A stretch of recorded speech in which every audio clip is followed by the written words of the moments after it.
Good morning. Hi, everyone. Good morning, everyone. Thank you for Good your morning. patience this morning. I'm here with Abby just to chit chat with you, and Abby's in Seattle, so we wanted to be kind with with her waking up, kind with Abby's morning. Good morning, everyone. I'm so happy to be here with you any time of day. Well, except for healthy boundaries. Healthy boundaries in relationships. Great point. Great point. Healthy boundaries. Good morning. Wondering how Good everyone morning, is. everyone.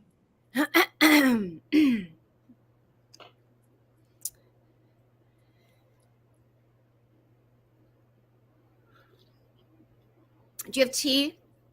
I do have tea. What kind of tea are we having? Actually, I have coffee today. Oh, Today's a coffee whoa, look at day. that mug. This is an Ithaca mug Oh, I from the love that. farmer's market. That shape.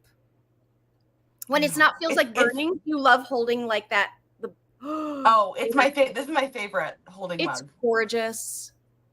Oh, wow. So good. I'm Wow. having a little teensy bit of technical weirdness. Is it weird on your end at No, all? not at all. Okay, then it's definitely me. Okay. Oh, you have bee mug. Always. Always. This is friends, this is my favorite mug because it has the texture of honeycomb. I love bees.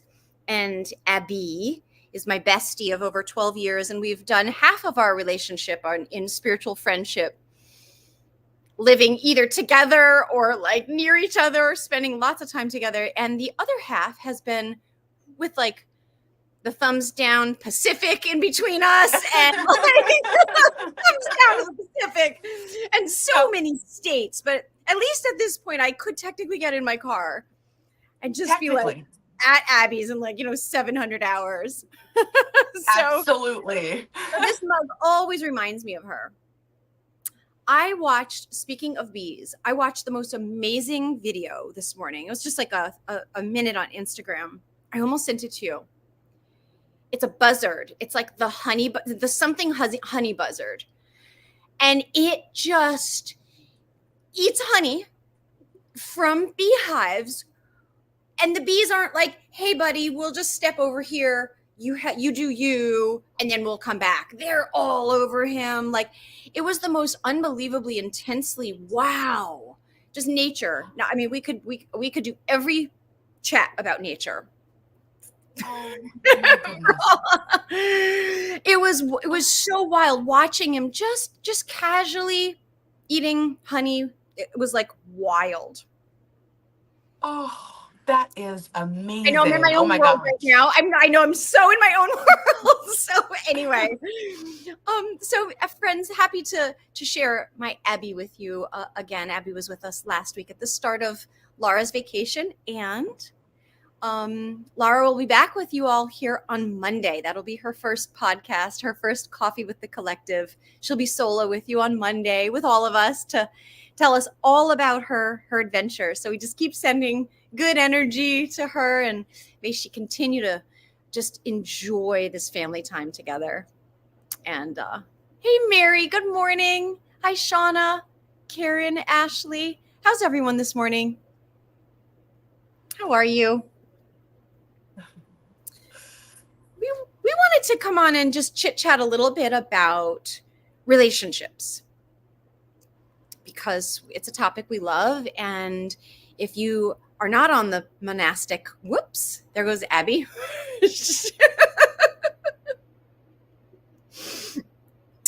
Bye. Let me see. I wonder if there we go. The same. Okay.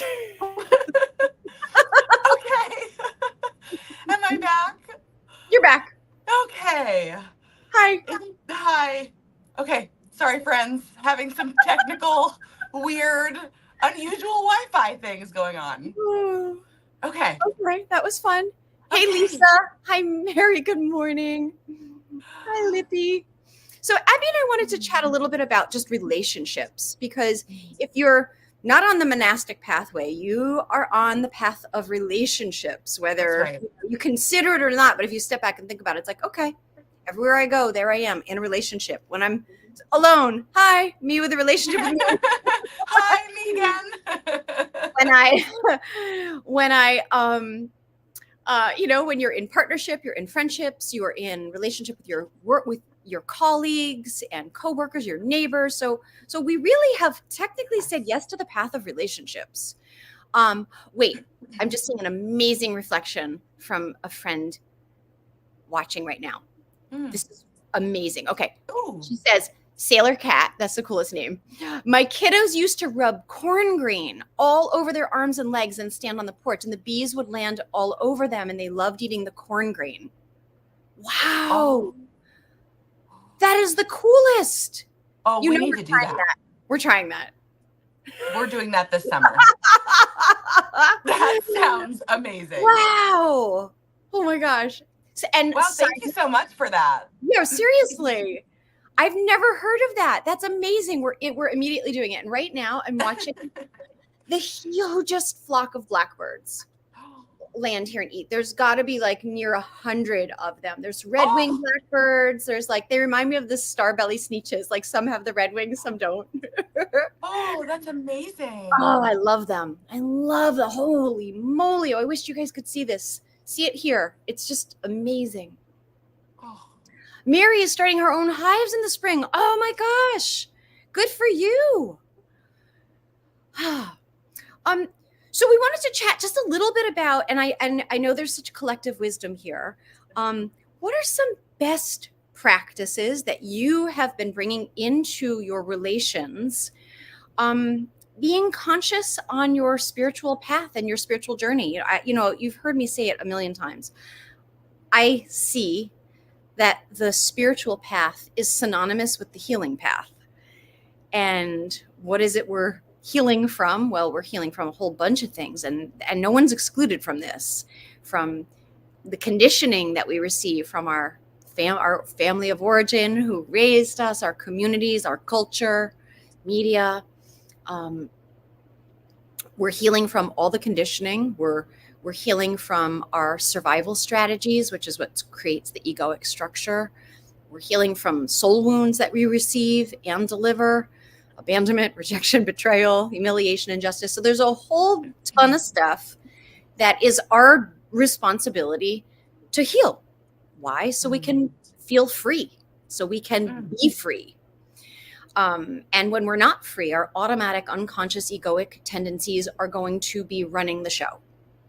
So it's kind of like nobody gets out of that. And how lucky we are if we are conscious of this and can recognize when our wounds have hijacked the way we're perceiving or reacting. How do you know something is going on? It's when we're reactive.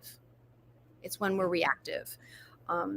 So we wanted to share some what we consider some best practices. Abby and I love working with groups about relationship health and one-on-one as coaches and soul guides. And where do you want to start? Do you want to start with friend, or do you want to start with intimate relationships, Abby?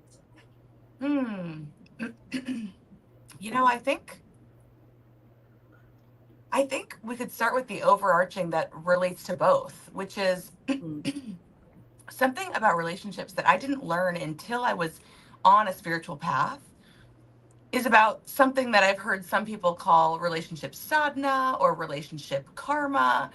And this is the idea that within our relationships is where we can do deep healing work, because within our relationships is where our stuff will arise. It's where whenever we get reactive, a lot of times it's within the space of relationships. It's either with our partners, with our friends, or sometimes it's at the grocery store with the cashier, right? Like we get reactive oftentimes in relationships. So this concept is the idea that our relations are the ones that will bring up unhealed stuff for us to look at. And I think it's a powerful way to look at our relationships because it allows us to be in a growth mindset in our relations, because no matter what, we we will be shown what's left, what's undone. Yep. So I think, to me, that's the overarching umbrella that relates to our all of our relations. Mm. I think And you I'm nailed it. breaking Yeah. out a little, so hopefully you can hear me. Yeah. No, no, you sounded great. I think you nailed it with, being in relations, being in relationships, especially your chosen friendships and your chosen partnerships. The fundamental importance is to know your why, the why of why you're in that relationship, and what is the intention of it. What are the agreements you have with one another? So, for example, it's always resonated with me, the wisdom. I forget who said it. I think it was somebody controversial. Um, that the intention of relationship is never to make you happy. It's as you said, it's for your healing, your growth, and your evolution, Mm, so that you can be free. yes. Relations are not the primary focus of relations. The primary purpose is not to make you happy, or to make you secure. Mm, It's to be in a relationship consciously means that you recognize this is a person, whether it's a friend or an intimate relationship, which they both have intimacy. So, um, can we walk this path together safely? Because our stuff that we try to keep hidden mm, from the rest of the world is going to come out with each other. So, yes. how do we hold that for one another without taking on, it's my job to fix it for you so you don't feel uncomfortable, Mhm. or to be the rescuer, or to be your partner or friend's healer? And Um, if that is coming up, if the I want to be the rescuer or the healer of this is coming up, it's probably coming up everywhere. It's probably all mm, over life. That's mm, something that I myself struggled with a lot, or in early relationships, was being like, feeling like I wanted to be the rescuer or the fixer of the relationship. Well, turns out that was all over my life, everywhere, trying to help and fix mm. spaces that didn't need helping and fixing, actually. And if for those of you that are familiar with Enneagram, Abby is a core type 2, the helper. This is one of the modalities that I work with a lot in private work and in group work. Is just it's you don't have to go deep into Enneagram just to understand, oh, this Yeah. is a map of the evolution of your soul and your growth from personality back to essence, right? And so the one thing I will say about Enneagram, because there are some people that are like, you know what, I don't want to be boxed into being a type. Mm-hmm. You're not. Enneagram means, this is typically, if you read about it, your core type after taking either the paid test or the free quickie test. I'll share a link to one that I recommend. You're going to see yourself in that. And it's just a straightforward map of, oh, yeah, these are all the ways that I kind of show up in reactivity. And these are the things I secretly worry about or think about. Enneagram is how we show up on autopilot. That's why Mm-hmm. I love it. We are here to evolve out of being that to the healthiest version of that type, right? So there's gradations. There's like really unhealthy version of a type. There's like right in the middle. It's all you can, yay, keep going. And then there's the there's the healthier version of Doing your great. there's the healthiest free version of yourself, which you're going to feel much more connected to the other types as well. So that's all I'll say Yeah. about that. So Abby, so many of you here, why I'm pointing this out, Yeah. many people who are drawn to this spiritual path Yeah. are helpers, are type 2s, type 9s, a lot of type 2s and 9s. They care deeply. You care. You're in the healing professions, you're giving, you give to your family members. You have very generous, caring hearts. And one of the hardest things for the helper, caring, giving types is to not become lost Yes. in helping in your relationships, because you really can lose your sense of yourself. Yes. So Yeah, what have absolutely. been some of the practices? What has been some of your work and your focus in any of your relations that you would say is like, wow, these are some, if I think about some best practices being in spiritual partnership would be X, Y, or Z. There's a few that come up right away. I would say for me, again, as a type two, as someone who is a helper, giver, caretaker type, so anyone who relates to those ideas, you might recognize yourself in this. The first and most important thing, the first like big lesson in relationship that I got, which when I say that, I mean like years of practice, not like, oh, I had a lesson. Whee! Now the lesson's over. This will probably be lifelong for me. But learning how to trust myself first, like learning Mm, how to turn inward first. I'm still learning it, and I have a little bit more of a grasp on it now than I used to. But why I say it's the first point in relating for me is that if I don't turn inward to myself first, I am in my automatic patterning. Like that's it. That's just it for me. If I'm not connected to myself, I am either often attempting to caretake someone, make things better or help something or fix something, or I'm angry and resentful because that's not working. Those are the that's yep. Those are the two sides of my coin of automatic, right? So in relationship, I had to learn because that was my automatic place.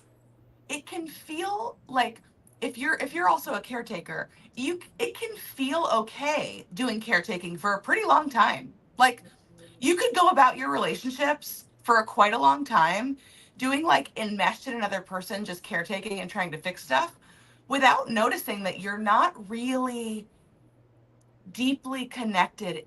I'll speak about myself, that I'm not deeply connected in the way that I truly long for in partnership, that I'm not really experiencing that depth of intimacy that I am longing for because I'm efforting towards trying to do something and I'm not present with what's actually there in the relationship.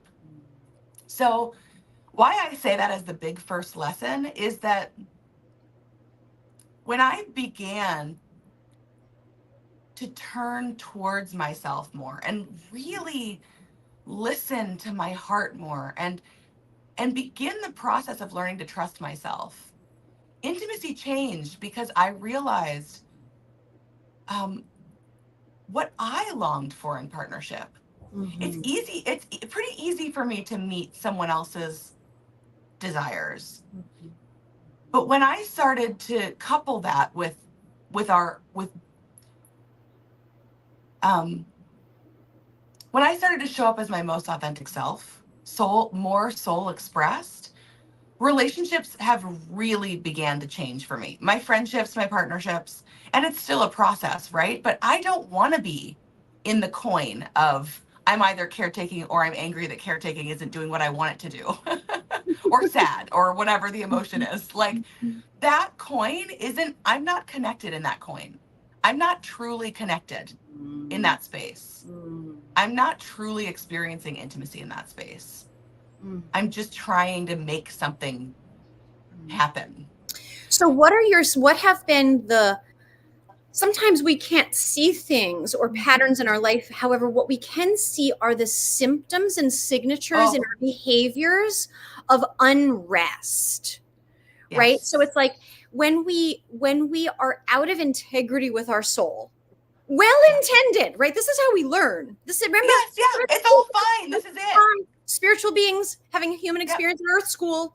So Yep. like always being very compassionate and very like tender with yourself, and Yes. that honoring, like I came here to learn through, by getting like muddy and and learning. So there, Yes. how else would we learn?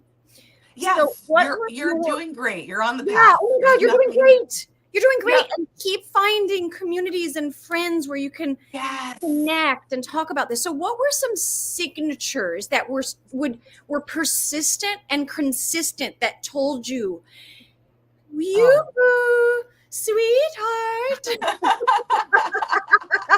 You. Hello, Abby. Hello. Because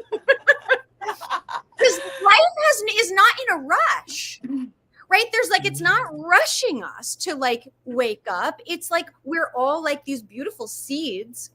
Yes. And I remember Katie saying at the School for the Work, Byron Katie, like it is not compassionate to take a chisel and try to crack open a seed or another person ahead of their evolution. You'll destroy the seed. You Totally. destroy it. I So, love that metaphor, by the way, of seed or egg. Like, if you try to crack an egg from the outside, baby doesn't survive. If you let baby crack the egg themselves, and if you've ever watched something come out of an egg, there is an effort there. Like, it's not just like, hi, I'm born. There is a birthing effort of that being strengthening themselves enough to get out of the egg. it does not look like the emoji. No, it doesn't No, look like the adorable emoji. There's really like, they're really working hard. And you want to, if you've ever watched it, you want to like, oh, I'll help.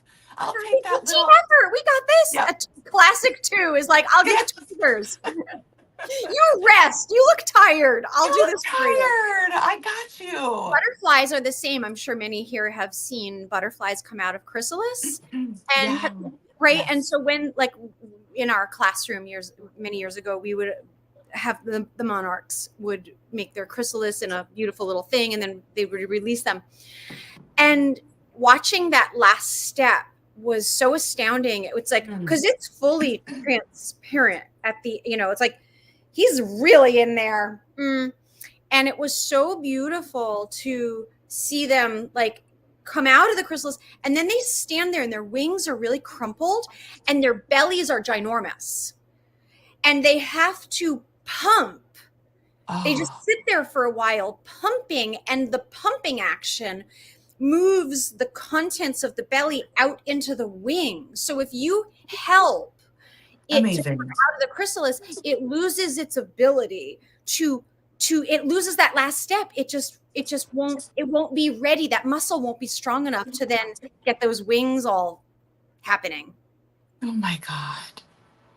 That is so beautiful.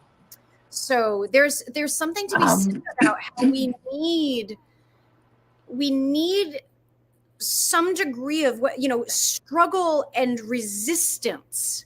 We need resistance to help us to create a fortitude and a stamina in our lives. And we also need an equal amount of nourishment. Yes, that's the thing. Yeah. And just like a side note, this doesn't mean put up with, harm, or like when we're talking about resistance, we're talking about respectful resistance, right? Like, we all have conflict in our partnerships. We have challenges in our partnerships. This doesn't mean to put up with. No, and sometimes those relations come into our lives that we have the karma, because if we look at it, if we have to create the context of our relations, all designed without exception, work, friendships, partnerships, children, they're all here to help to show us what we don't know about ourselves or haven't wanted to be truthful about ourselves with. To show us our automatic, unconscious, destructive egoic tendencies, which could be anything from withdrawing to manipulation to people pleasing. They're all destructive. Some just sound nicer than others. All our relations. Sometimes we get a bully in our life because it's time to step into our worth, our worthiness, and to use our voice. And sometimes there's a bully in our life because we need to learn to be quiet because we are not listening, right? I don't mean like somebody being like abusive and, I need to listen. So it's never a one size fits all. It's a one size fits one. And that's why it can be a slippery slope to advise people about what to do. What we want to learn to do with our in our friendships and is to ask gentle and skillful questions. Oh, Like, well, how, like, if you had a magic wand, I love these two questions. If you had a magic wand, what would be the next step for you in this situation as yes. it is? Not about For the other you. person, right? Oh, I want Bob to Yep. stop. No, no, no. For you Yep. is a really good starting point. And if you had a magic wand, what would you want for you if you had no worry or concern about the afterwards? Because what can Yes. stop us from communicating is our mind immediately jumps into the imagined future of, if I say or do XYZ, I'm going to lose something I perceive that I have, or I'm not going Yeah. to get something I think I want in the future. That is such a powerful reason to zoop, shut down our expression, It's our huge. communicating truthfully. It's huge. Yes. Oh, Ray says the most beautiful thing. Instead of going around trying to crack people's eggs open, we need to give them warmth to help them. That is so beautiful, Ray. Oh, Yeah, Ray, that is gorgeous.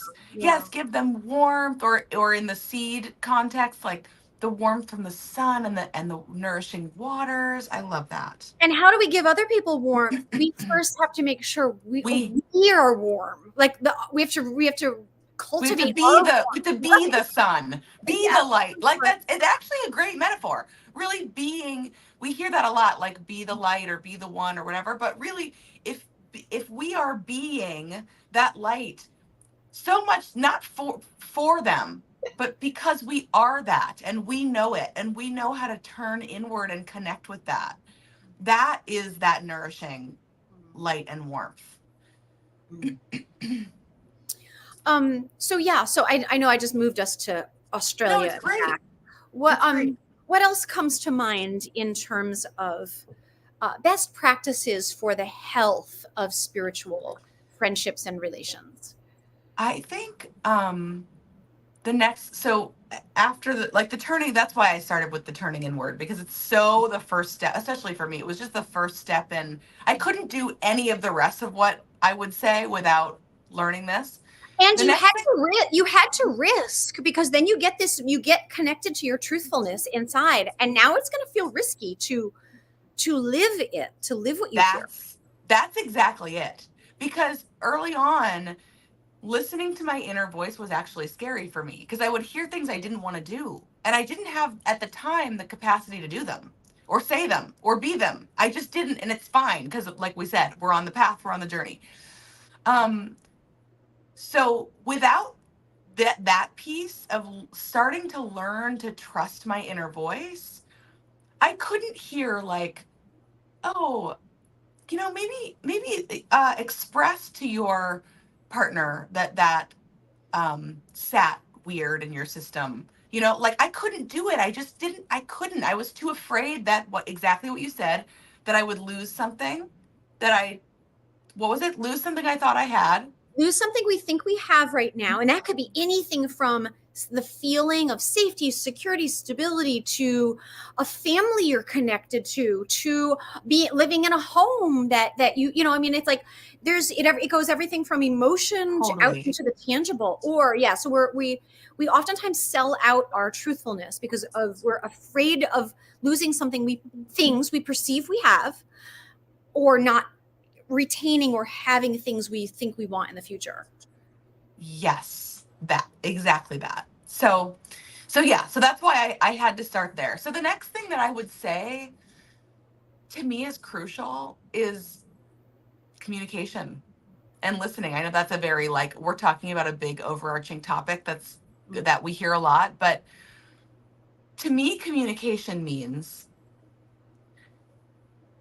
that we can respectfully, with a nervous system that is down regulated mostly, right, to the best of our ability. I'm not talking about like my soul says I'm scream at you right now. Like we take whatever time we need to soothe and care for our inner children. Um, and that's not to say that in our relations we like come perfectly. We don't. We're not always coming with a perfectly regulated nervous system. And for for purpose of clear communication, when it's possible, to soothe our nervous system, to then come to be able to be fully honest and self expressed with someone that we love, care for, love. Like, really, where it's messy, where it's vulnerable, where you feel exposed. Oh my God. Like, sometimes in communication, often when I'm really communicating something that feels really real for me, I feel very exposed. It doesn't often, for me, feel super comfortable. I feel like I'm showing you something that I want to keep hidden away somewhere. And that then equally, we can hold that space for our partner friend to do the same, to also be exposed and vulnerable and feel safe with us. And within this topic for me of communication also exists this world of like, are we connected to our honest yeses and nos? Are we connected to our own boundary spaces around that? This is like a life, to me, this is Oh, like no, a this is the whole. lifetime. Yep, it's the whole journey. It's the whole journey, It's the and there's whole And there's a journey. really crucial embodiment piece to this because, Yes. so two things, two reflections on what you shared. How we cultivate what Abby's describing in our friendships and in our relationships is, and I love Raina. And so I always forevermore bow to Raina for saying like the word I love boomer. Raina. I know. She, like, friends, we don't want to try to learn these skills with the big boomer situations in our lives. Test it out, grow with little weights. So, for example, as you're cultivating new friendships, our egoic tendencies and structures are designed to keep us safe, to feel safe and protected. So, how vulnerable does it feel if you simply say, like, expose one little thing, like, ooh, right in this moment, man, I am there. I go again. Every time I see this person, I immediately go into comparison. That's Yeah. Oh, that's a great I'm one. noticing. That is a big part of my growth is that before being joyful for someone else, in my mind, I go to comparison, like to It's a great one. just start to expose. So you're testing the waters in your relations, right? And does somebody say, "Oh, that's stupid. Like, why would you do Yeah. that?" You've gotten feedback, right? Or maybe, okay, so it's like that's feedback. It's like, so now it's like, now it's a choose your own adventure. You're just like, oh, merp. Or you say, yeah, I hear that. On one hand, it is, in the mental level, it is completely stupid. And yet, Yeah. notice it keeps coming up. So I'm really just starting to become more conscious of this pattern. And I see that this is part of my healing journey. This is part of my healing path, which is our spiritual path. So Yes. always start with the seemingly smaller things, because what our egoic structure is most scared of is exposure and then being rejected or shamed. So Absolutely. I think that's a really important part of this process is it's not, there are no baby steps. Like, these steps are how we grow. And like the people that I have come to respect, and many of the educators that are here with you in Divinate, Kim and Kaya and Jakob and Oh, Nancy, that you'll hear how they speak, all very straightforward and just revealing about not their light aspects and their strong qualities, also the shadow stuff that they've just been working through, right? That's the purpose of being in caring community and in caring relations and in caring friendships, is that the spiritual work is frankly about exposing all of our egoic tendencies so that we can mature and grow the ego. It's not to get rid of it. It's not to beat it back like it's a bad guy. Friends, just let it go doesn't work. If it was that simple, we'd all just let it go. There yep. are, sometimes we really need a skillful guide to help us through. Like, there's Yes. lots of stuff Oh that my I God. hear. Like, that's the greatest thing that Abby and I have I given up. couldn't have done any of this No. without skillful guides. No, at Like, certain chapters in our journeys over yes. decades, Yes. there have been, in this chapter I had this guide one-on-one, because it's tough Yep. to do alone, and it doesn't happen only on the mental body. We can't just think our way to healing. There That's are the big piece. so the other part I wanted to add in was that when we're in that moment, like when we're in relations and partnerships, every time we're in a contraction, right? Let's say all of a sudden, like, oh, you see Bob, and you're like, oh man, immediately I'm in comparison. Any stressful thought, a root stressful thought of comparison to another is going to sound something like I'm less than, or I'm not good enough, right? They're better, I'm worse. That's what's happening in comparison, which then can pour into that makes me, therefore that means I'm unlovable. I have to hold on tighter because whatever it is, right? Yes. Creates behaviors. So in those moments, you'll notice if you slow down a little, you're going to have sensations in your body. Ah, yes. And this is the part that we oftentimes skip. And this is why we swipe, So good. scroll, vape, smoke. Like we turn to something to change the way we feel because the sensations in the body are so uncomfortable, and we weren't taught how do I be with them? What do I do? Literally, like, actually, what do I do? What do I do with this? What you're saying is so crucially important. And I think it's a piece that's coming into vision now in the on the spiritual path and in the healing world, but it's not, it's, I think it's newly coming into view for a lot of us. It's, this is a big, big piece, is this, the embodiment piece. We are here in a body, in a human body for the human experience. All Um, lessons, all the lessons. lessons. Woo! Having fun. We're partying. It's we so really like like our incredible spiritual gifts and experiences, to really let them come down the chakras into the body and to feel our experience. And many of you have probably heard the phrase that like things live in the body or trauma lives in the body. That's what we're talking about. It really does. Anyone who's a body worker, I'm a trained massage therapist, you know, it's not just like, oh, hey, have you been working on your computer too much lately? Is that why you're a little tight here? You know, it's not just that. Like people who carry the world on their shoulders, like they have a lot of responsibility in life. they they literally carry it in their shoulders. It lives in the body.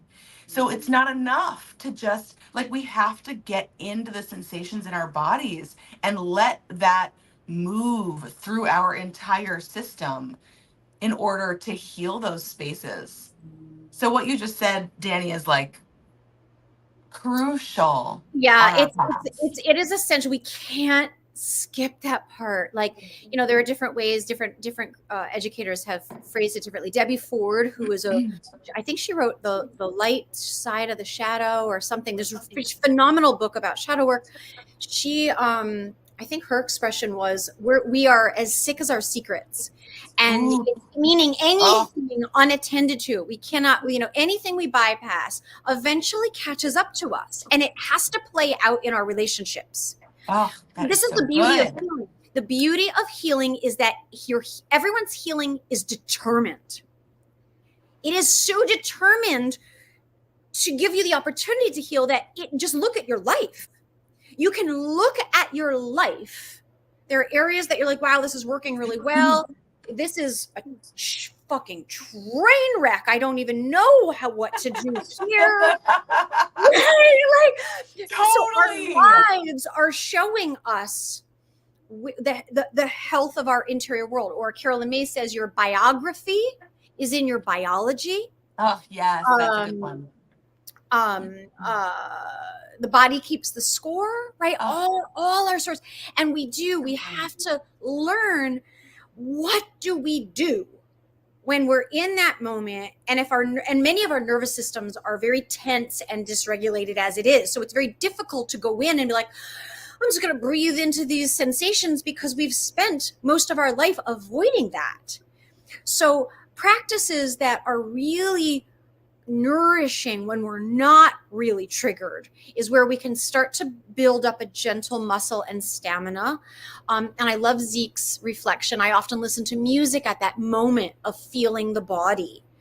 Right. So we're really talking about how do we attend to the emotional layer, right? Each of us is a beyond, not only just multi-dimensional, we're multi-layered here in this incarnation with this body. We have the physical body, the mental body, the emotional body, the awareness body, the bliss body. We have all these layers. And what we're really talking about is attending to our emotional body and our nervous system. Because without that, it's very, very difficult to actually grow. And what is growing? It means we're healing. And really essential when we get serious about, I want my freedom. I want freedom from unnecessary prolonged suffering. You want to connect with guides that resonate with you, that really can help you along the way. Somebody that's a little farther ahead than you on your journey, yet they really see you, understand you, and know you, and they know how to live sober.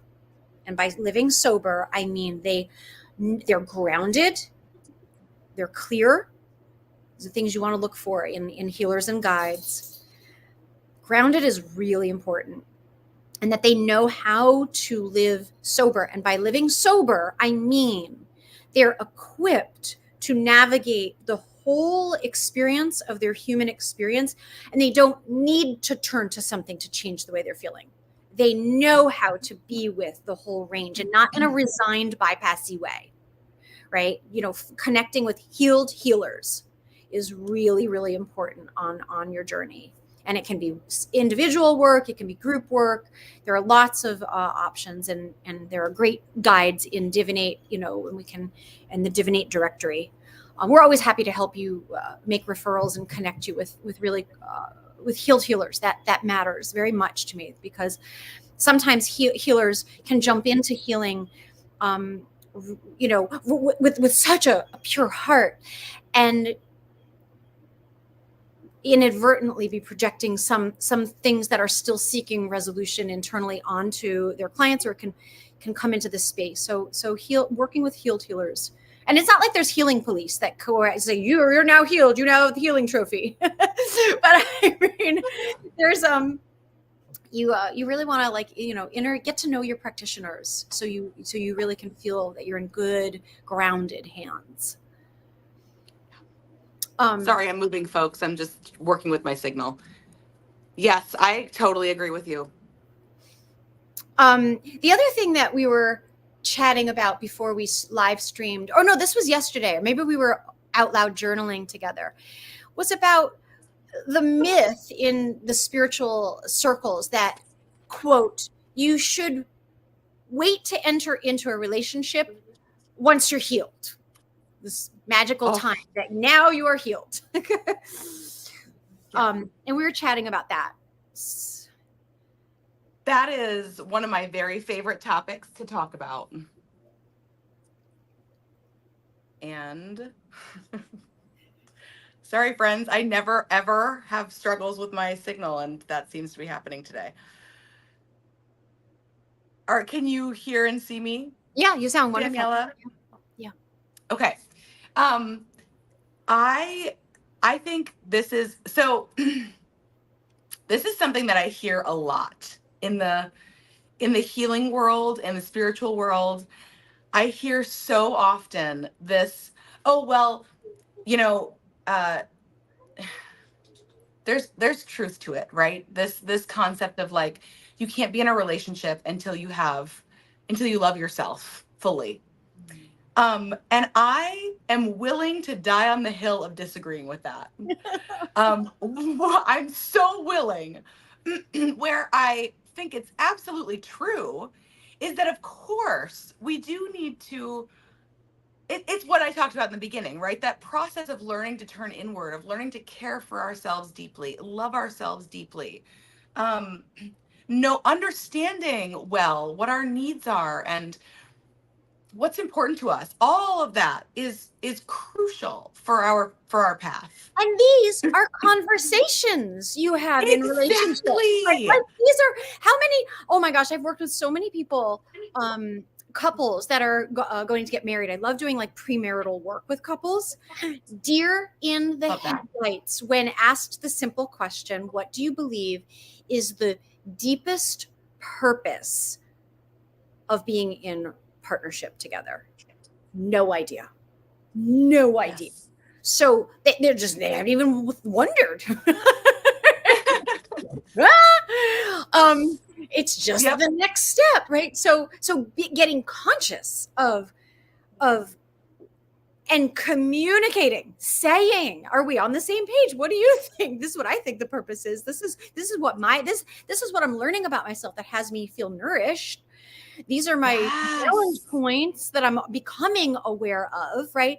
It's just revealing and communicating along the way, truthfully. Yes. I didn't mean to hijack. I think I Absolutely. hijacked what you were saying. No, no, no. That's exactly the conversation we're having. That's it. It's exactly what we've been saying. It's like this is where we learn these things. We learn more about ourselves in partnership. We learn more about our needs in partnership.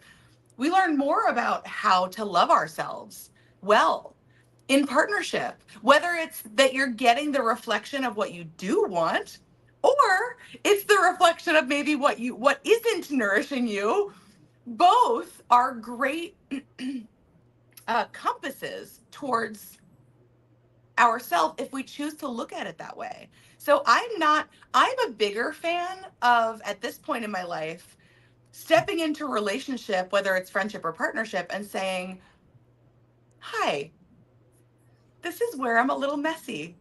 Like it's a really uncomfortable thing to do. I am currently experiencing it. It's really uncomfortable. I'm not saying this is like some easy thing to just step in and be vulnerable or expose ourselves in this way.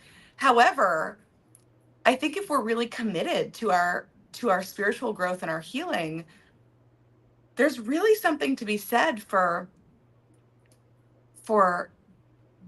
yes, spending that time learning to really deeply love ourselves and then coming into partnership and friendship and saying, yeah, here's what I'm working with right now. Here's where I feel really great in myself, in my world. Here's where I'm feeling confident in my reality. Here's what, yes.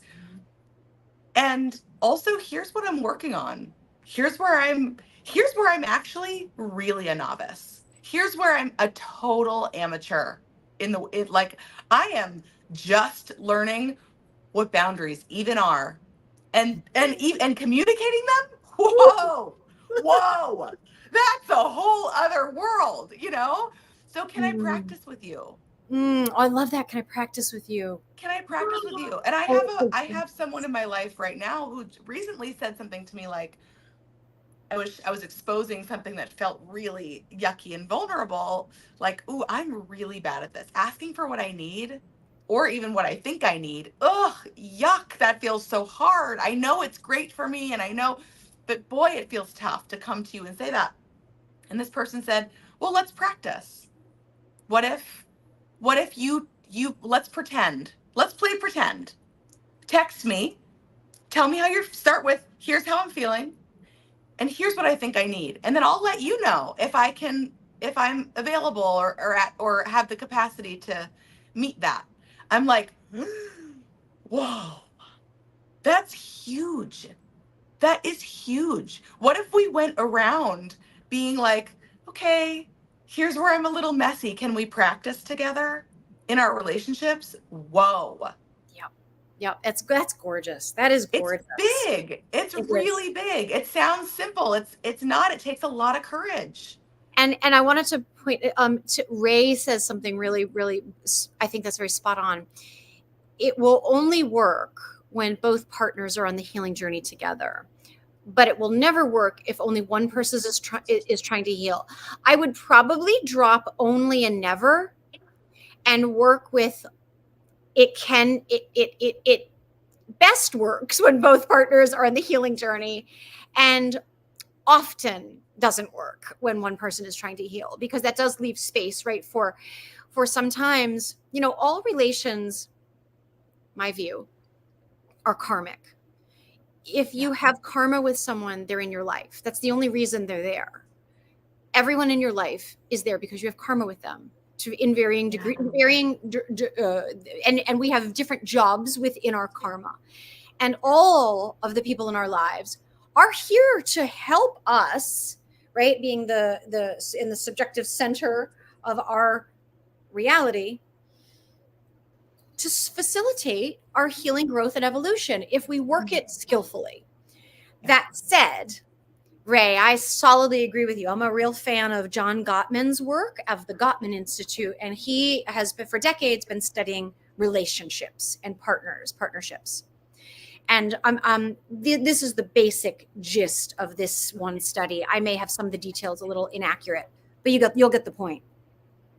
He would put two people in relationship in a room and film them and ask them to talk about something they don't see eye to eye on. It didn't have to be like the big boomer in their lives. It could be literally anything. It could be to a couple with a child and they have different preferences for how homework is done. Maybe one thinks you do homework as soon as you come home from school, then you earn TV, computer time, whatever. The other parent may say, no, I absolutely think they need some downtime first, have dinner, connect, and then have evening be homework, right? So they talk about something that they don't see the same through the same lens. He would play the videos back, 15-minute videos with no sound. He would watch them, and he was tracking what he called the 4 horsemen. And he would, if he saw, and the killer of relationships was, and he could predict with over 90% accuracy if a couple would be together in 2 years or not, was he tracked contempt. He was tracking the micro muscles of the face and the expressions and the emotion. And so that is, and the relations that could grow together, maybe you do have one person that's on the healing journey and one isn't. However, relations that eventually kind of started to balance out was because the foundation that they had, he labeled fondness and appreciation. And I would change them to cherish and admiration, right? There's a deep cherish and reverence. Because someone's on the healing journey, you're not going to like poop on their rainbow, be like, oh, that's dumb or stupid. You're not.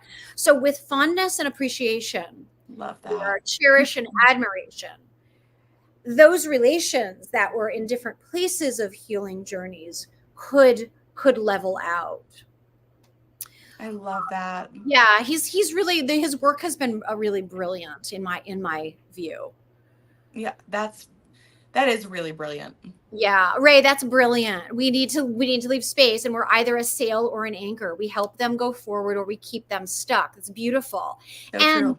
and So we true. have to continually be in our own inquiry of what has me here. If this is right, if we're experiencing somebody that treats us with contempt or puts us down, or these are all really important, right? Or just, you have to sense that their intention isn't to uplift. I am not a fan of sarcasm in relations, or where somebody points out your like shortcomings, right? Where through the lens of Enneagram, there are, of the 9 types, 3 of the 9 are deeply shame-based types. We're always going to be working with shame. The other third of the population are fear types, like really like it's scary to be on earth. It's scary to live, scared to die, right? Just fear, a lot of fear. And the third type are the anger types, navigating just a lot of anger. And so that's just, oh shit, why was I saying that? You were saying sarcasm and people who put you down. Yeah. So there are lots of flags that we want to be watching for on those boats, right? Yes. Like, do you experience just feeling put down, or not? it really is fondness and appreciation, cherish and Totally. respect. Absolutely. If that's there, anything can happen. But without that, it's a bumpy ride for a while. And sometimes people do stay in relations for a period of time where they think, I'm going to do it for the children, or it's more important that this person be in my child's life. And the relationship of a karma is like a tractor beam. And as soon as you start knowing if you are called to exit, that voice is going to get louder and louder. And the more you ignore it, the more deep you get hooked into some addictions. Yes. As a temporary coping strategy. Yes. I smoked my way through tobacco once I got in healthy relationship with myself and healthy relations with others, I didn't need it. Totally. Yep. Same. Yeah. Anything else you want to say in closing, Abby?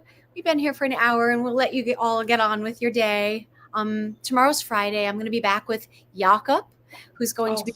Oh, I know. He'll love Jakob. Piano. He's incredible. He's an incredible healer, and who teaches people how to work with sound. It's not singing. How to work with your voice as a way of honoring emotions, and especially grief, the energy of grief, sorrow, pain. He's been for many, many years helping people to heal from the 5 soul wounds of abandonment, rejection, betrayal, humiliation, and injustice by working with sound. It's really incredible. And he trains people in this modality. So a lot of light workers and helpers and healers love bringing this work to their clients. So there'll be an opportunity to learn about, wow, if this connects with you, you may wish to explore his self-paced work. Yeah. Oh, it's amazing. He's so wonderful. I also want to share with everybody my romper. Listen, everyone, I think this is the best piece of clothing that exists. Yep. No offense. Nugget no and offense Jackson. to other clothing. Yep. I can't love it enough. Hi, Nicole. Your pups' faces on your clothing. Like, should we all have our pets? There can't be enough Chihuahua. There just can't be. No. Never. Never. I think thank you. Thanks for having. Oh yeah, go ahead. Susan says this has been so helpful to my growing past grief today. I will also try to sit in with Susan, come tomorrow. It's 10 o'clock. We'll be on tomorrow, or the replay. Jakob is dynamite. He is a fantastic human being, and he's doing something very unique, by the way, which I think is very cool. Well, and very connected to our ancestral heritage. Like before we engaged in this contemporary, slightly unnaturally busy Western lifestyle, we spent time together using our voice, singing all the time, in song, exactly, in chant. Yep. Exactly. There's that expression. It's in the intro to Gabrielle Roth's book that says when somebody from the village would come with depression or sorrow, the 4 questions were asked. When was the last time you were using your voice or singing? When was the last time? When did you stop moving your body or dancing? When did you stop loving stories? And when did you stop being seduced into the power of silence within? So bringing our voices back online is such powerful work to tend to the emotional body, because most of us here, we're not taught how to do that. So we watched our parents. My mother was always a dieter. Everything about watching my mom, bless her, she was an amazing mom, but she was either on Dexatrim pills or drinking Tab Cola or Slim Fast, Weight Watchers, right? You name it. So that was the conditioning. I didn't see her tend to her emotions. If she was doing that, she wouldn't have had the struggle with food because it was an addiction. But if you don't know how to be with your inner world and your pain, it's of course you're going to turn to something to change the way you feel. That's logical. Yeah. Oh my gosh. Yeah, and I think that's also another point. Chihuahua Oh, is 18. Sorry, Chihuahua comment. Oh, Susan, you are so lucky. I'm so happy for you. me too. Oh, That's amazing. I think another point about what you just said, the other side of that, about sort of diet culture and food. The other thing is that we are, which relates back to Jakob and using your voice. We are really, especially as women, but I think in general as a culture, really taught to be small, get smaller, be smaller, just quiet your voice, be smaller, go over there, don't say that, don't rock the boat. That is really a big part of many of oh, our. and produce results and then consume.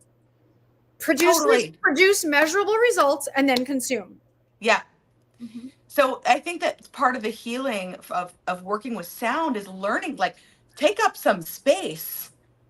Gosh darn it, take up some space, and learning again to get comfortable with that in ourselves first.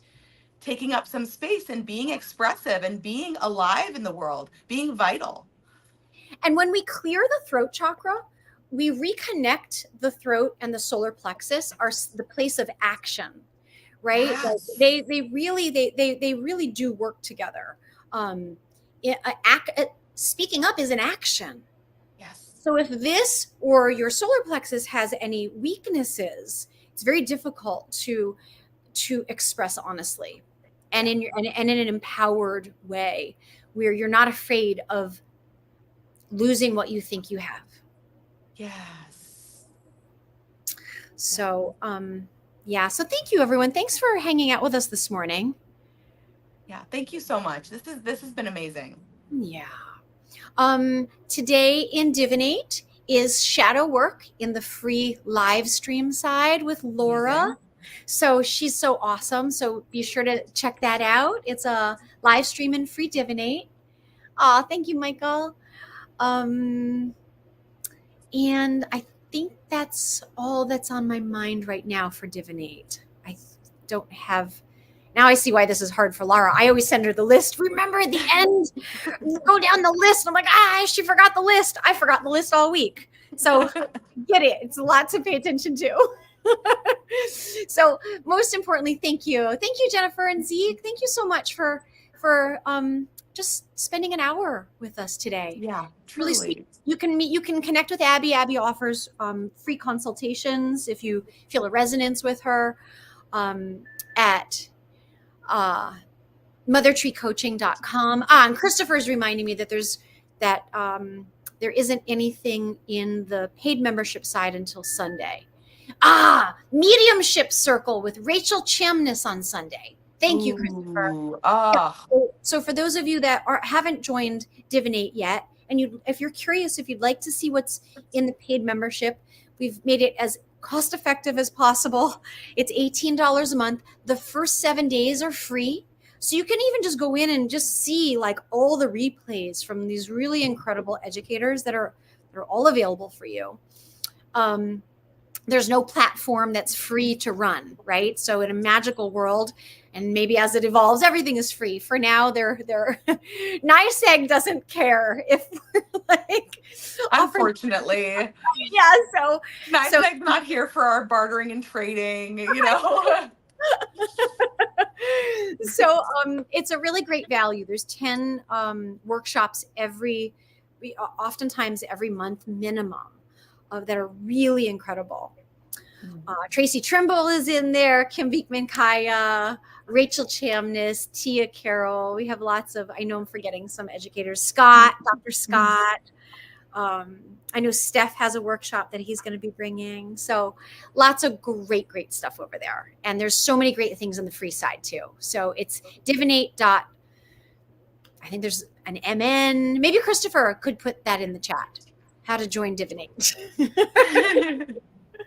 Anyway, have a beautiful day, friends. Have a wonderful day, everyone. Thank you for spending time with us. Yeah. Mwah. And I'll see you tomorrow at 10 a.m. Eastern with Jakob. Like, don't miss that. He's a treasure. Have a beautiful one. Bye. Bye, everyone. Oh, there we go. Thank you, Christopher. There's how you join 7 days free in the paid side if you want to just see what's there. All right. All right. We love you. Bye, friends. Love you all.